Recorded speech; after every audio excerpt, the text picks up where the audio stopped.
आज 13 दिसंबर, इस पर हम चर्चा कर लेते हैं कि क्या क्या हुआ 13 दिसंबर की जो मुख्य घटनाएं हैं 2025 की। तो उस पर चर्चा करेंगे। इस अंक में हम देखेंगे क्या, सबसे पहले हम देखेंगे अर्थव्यवस्था।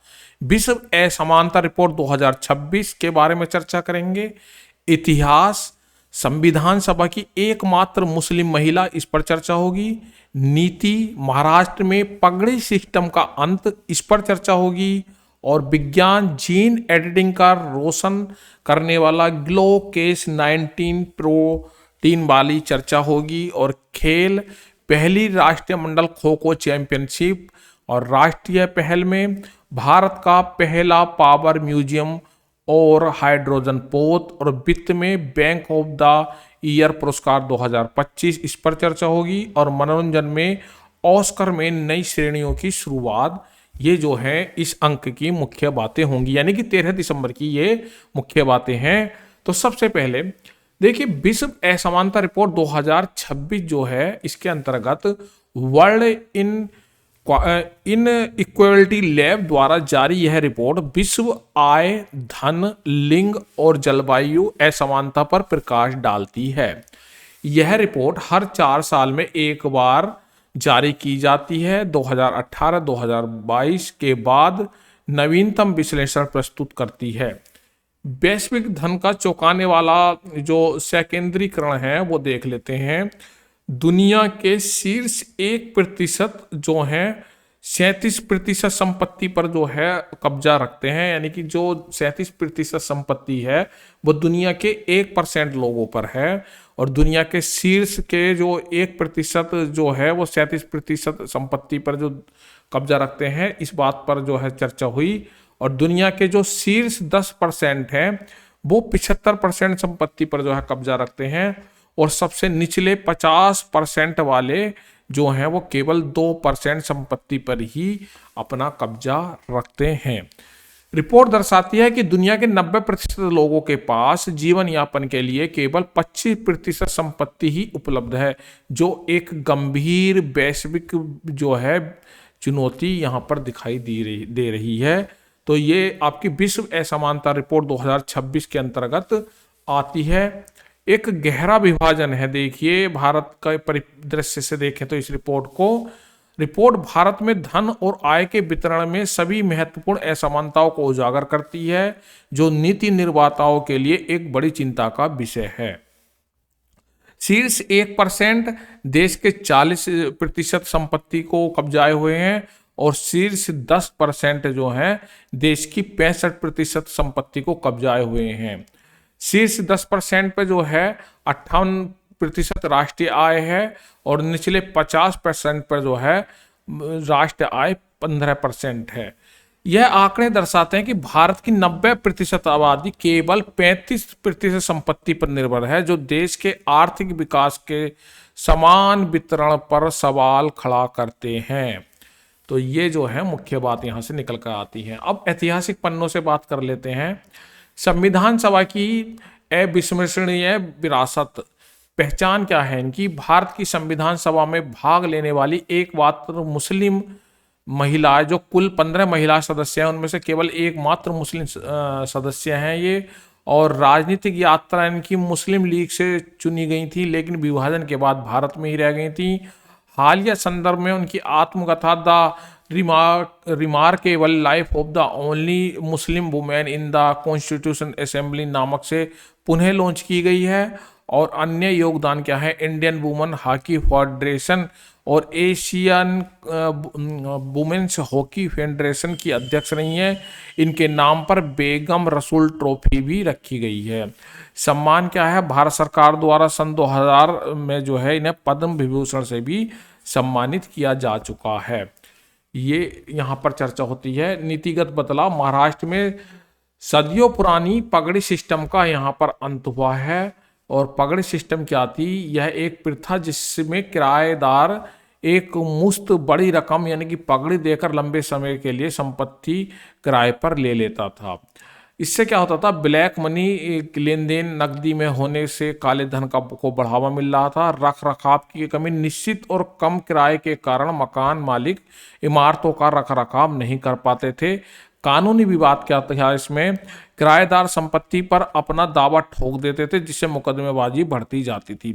सरकार ने क्या निर्णय लिया है इसमें, महाराष्ट्र के उप मुख्यमंत्री एकनाथ शिंदे ने घोषणा की है कि सरकार इस प्रणाली को खत्म करने के लिए एक नया कानून लाएगी। उद्देश्य क्या है इसका, आवास व्यवस्था में पारदर्शिता लाना, पुरानी इमारतों के पुनर्विकास को सक्षम करना और संपत्ति विवादों को कम करना। तो ये इसकी मुख्य बातें हैं, यानी कि महाराष्ट्र में सदियों पुरानी पगड़ी रस्म का अंत हुआ है और सरकार इसके लिए कानून लाई है। अब विज्ञान की नई रोशनी में, यानी विज्ञान के क्षेत्र से देख लेते हैं, बोस इंस्टीट्यूट का ग्लोकेस 9 प्रोटीन की एक जो है यहाँ पर रिसर्च की बात करते हैं। क्या है ये, कोलकाता के बोस इंस्टीट्यूट द्वारा विकसित एक कृत्रिम CRISPR केस 9 प्रोटीन, यह जीन एडिटिंग प्रक्रिया के दौरान चमकता है यानी कि ग्लो करता है, जिससे वैज्ञानिकों को वास्तविक समय में प्रक्रिया को ट्रैक करने में मदद मिलती है। क्यों महत्वपूर्ण है इस पर भी चर्चा होगी। चिकित्सा में सिकल सेल एनीमिया और कैंसर जैसी आनुवांशिक बीमारियों के सटीक उपचार की संभावना बढ़ जाएगी।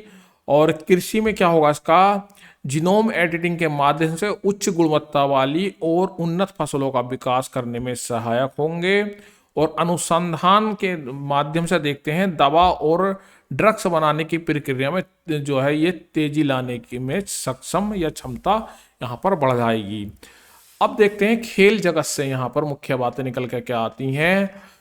पहली राष्ट्रमंडल खो खो चैंपियनशिप जो है होने जा रही है। आयोजन कहाँ होगा, भारत में 9 से 14 मार्च 2026 को होगा। महत्व क्या है, यह इस चैंपियनशिप का पहला संस्करण होगा। आयोजन क्या होगा, kho kho federation of India और प्रतिभा कौन करेंगे, 24 राष्ट्रीय मंडल देशों की पुरुष और महिला टीमों में के भाग लेने से की उम्मीद है।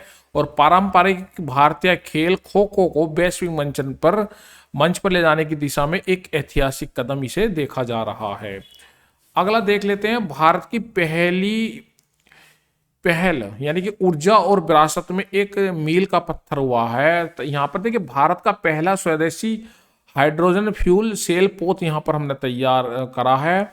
और ये क्या है, केंद्रीय मंत्री सर्बानंद सोनोवाल द्वारा वाराणसी के नमो घाट पर लॉन्च किया गया है। इस पहल के साथ भारत हाइड्रोजन संचालित जहाजों का संचालन करने वाले चीन, नॉर्वे, जापान जैसे देशों की सूची में हम शामिल हो गए हैं। और भारत का पहला पावर म्यूजियम क्या बना है, बिहार के पटना में पुराने कार्यवाहिक या थर्मल पावर स्टेशन में स्थापित किया जा रहा है। इसका उद्देश्य पुरानी मशीनों का प्रदर्शन कर पर्यटन को बढ़ावा देना और छात्रों के लिए सीखने का अवसर देना कि किस प्रकार से प्राचीन काल में मशीनों का प्रयोग करके बिजली पैदा की जाती थी या कारखाने चलाए जाते थे, और अब से धीरे धीरे नए जमाने तक हम कैसे आए हैं, तो उस चीज़ का अध्ययन भी यहाँ पर छात्र कर पाएंगे। और इस म्यूजियम से पर्यटन के माध्यम से भी राजस्व बढ़ने की उम्मीद है। बैंकिंग के उसमें देख लेते हैं क्षेत्र में, बैंकिंग उत्कृष्टता बैंकर द्वारा बैंक ऑफ द ईयर 2025 का जो इनाम दिया गया है वो द फाइनेंशियल टाइम की प्रतिष्ठित मासिक पत्रिका द बैंकर द्वारा घोषित किया जाता है। और ये किसे मिला है, बैंक ऑफ द बड़ौदा को मिला है। भारत का सर्वश्रेष्ठ bank the best bank in India bank of Baroda को 2025 के लिए चुना गया है। और global bank of the year जो है DBS बैंक सिंगापुर को चुना गया है। तो ये जो है बैंकिंग क्षेत्र से खबर थी। अब ऑस्कर का जो है नया अध्याय शुरू होने जा रहा है। 2026 में बेस्ट कास्टिंग श्रेणी की जो है शुरुआत होगी। कार्यक्रम क्या होगा, 98 अकादमिक पुरस्कार 15 मार्च 2026 को जो है नई श्रेणी बेस्ट अचीवमेंट इन कास्टिंग का जो है यहाँ पर जो है पुरस्कार दिया जाएगा। उद्देश्य क्या होगा, फिल्म के लिए अभिनेताओं का चयन करने वाले कास्टिंग डायरेक्टर की कला और योग्यता को सम्मानित करना होगा। और भविष्य की योजना क्या है, 2028 में 100वें ऑस्कर पुरस्कार में जो है best achievement in the stunt design श्रेणी को भी जोड़ने की यहाँ पर बात की गई है। तो ये दो चीजें यहाँ पर निकल कर आती हैं। अब देखिए, एक युग का अंत है, राजनीतिज्ञ शिवराज पाटिल को श्रद्धांजलि के तौर पे ये खबर देखते हैं। परिचय देख लेते हैं इनका। महाराष्ट्र के एक प्रसिद्ध राजनीतिज्ञ है जिनका 90 वर्ष की आयु में निधन हो गया है। महत्वपूर्ण पद क्या था, ये गृह मंत्री थे 2004 से 2008 के बीच, और 2008 के मुंबई हमलों के बाद जिम्मेदारी लेते हुए अपने पद से इन्होंने इस्तीफा दिया था। लोकसभा अध्यक्ष 10वें अध्यक्ष बने हैं ये 1990 से 1996 के बीच, और पंजाब के राज्यपाल भी रह चुके हैं 2010 से 2015 के बीच, और महाराष्ट्र विधानसभा के स्पीकर और डिप्टी स्पीकर भी ये रह चुके हैं। तो ये शिवराज पाटिल को जो है एक यहाँ से क्वेश्चन आपका तैयार हो सकता है। वैश्विक मंच ओलंपिक के भविष्य पर 14वां शिखर सम्मेलन जो है यहाँ पर इस पर बात कर लेते हैं। स्थान क्या होगा इसका, लुसाइन जो है स्विट्जरलैंड। उद्देश्य क्या होगा, ओलंपिक खेलों की भविष्य की अध्यक्षता, और आईओसी की जो है स्थापना।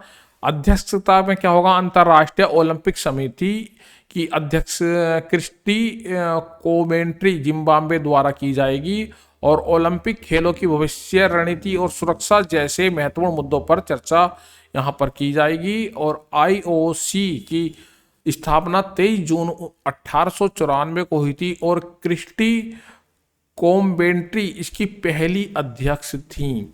तो ये जो है यहाँ सर मुख्य बातें निकल कर आती हैं वैश्विक मंच से। आज का सार देख लेते हैं जो मुख्य बातें हैं। नंबर 1, आर्थिक असमानता एवं वैश्विक संकट। विश्व असमानता रिपोर्ट ने भारत और दुनिया में धन के अत्यधिक संकेंद्रण को उजागर किया है, जिसमें शीर्ष 1% के पास अभूतपूर्व संपत्ति है। दूसरी बात क्या निकल कर आती है, भारत में नीति और नवाचार। महाराष्ट्र ने पुरानी पगड़ी सिस्टम को समाप्त करने का साहसिक कदम उठाया, जबकि बोश इंस्टीट्यूट ने जीन एडिटिंग को ट्रैक करने के लिए ग्लोकेस9 प्रोटीन का विकास किया है। और पारंपरिक खेलों को बढ़ावा। भारत ने पहली बार राष्ट्रीय मंडल खो खो चैंपियनशिप के आयोजन की घोषणा। पारंपरिक खेलों को वैश्विक मंच प्रदान करने की दिशा में एक महत्वपूर्ण कदम उठाया है। और ऐतिहासिक विरासत का सम्मान। विश्व सभा की एकमात्र मुस्लिम महिला बेगम कुदसिया रसूल की आत्मकथा का पुनः लॉन्च होना इतिहास के महत्वपूर्ण व्यक्तित्वों को याद करने की आवश्यकता को रेखांकित करने का यहाँ पर जो है हमें मिलता है। तो इस तरीके की आज की ये खबर बनी थी।